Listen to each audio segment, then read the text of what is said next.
Ngayon ako'y mapapaibig pang muling. Sa katunayan, di ko namalayan, kasi di kita pinapansin. Buong akala ko mataray ka ma, sungit ka ma, taas ka ma, shadow. Pero di pala, ako'y nagkamali. Ika'y sobrang bait at masarap ang kakwentuhan. Naaalala mo ba, nung gabi na tulala ka, kala mo lang walang nakakapansin sa'yo. Pero meron, di ko na pinapakita sa'yo, baka kung anong isipin mo, pero sa loob ko sinasabi ko na napakatuwa ka. Salamat sa tsansa at sa bagong pag-asa, na happy ng bukas na ikaw ang kasama. Alam ko naman na masyadong madrama ang ating nakaraan, kalimutan na lang natin tayong dalawa. Nasa mundong ito ang magsasama, sa hirap man o ginhawa. Nauna lang ako, nauna na nag-aalaga sa'yo.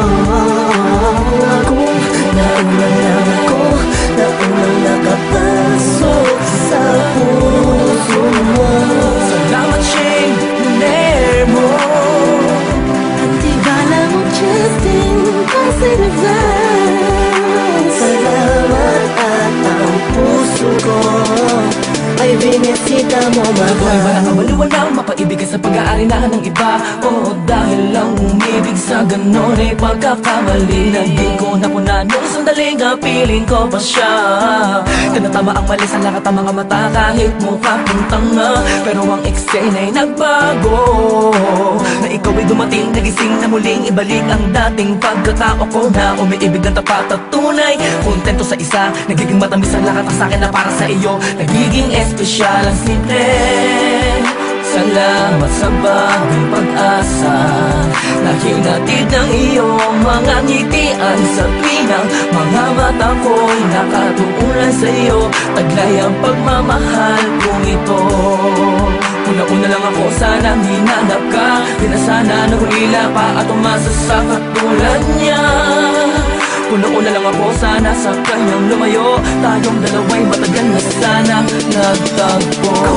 Nauna lang ako, nauna na nag-aalaga sa'yo.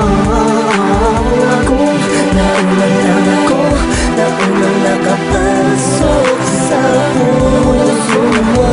Salamat, Shane, hiner mo. At tibala mo, Justin, kasi nag-vance. Salamat at ang puso ko ay binisita mo, mahal. Ka na makayakap, makasama't makapiling, makasama't makayakap, pipilitin ko na intindihin ko na kung bakit ba hindi ako ang nauna. Sa tagal na panahon na kilala kita, pati na pa ako nagyayabang ng aking mga awit. Hindi ko malaman, nandito lang naman ako at nag-aantay, kahit na alam ko na walang kasiguraduhan ang saysay ng pagpapapansin ko at tiis na bing mo. Walang dahilan na magtampo, ngunit ano ito, isang pangyayaring di inaasahan. Akalain mong ikaw ang kasama ko ngayon, nakikita ka saan man lumihon. Akala ko'y hindi na ito mangyayari, na magkasama kita. Kung nauna lang ako ay di na sana nag-iisip ng negatibo sa nakaraan mo. Ang puso ko ay binisita mo, mahal. Nauna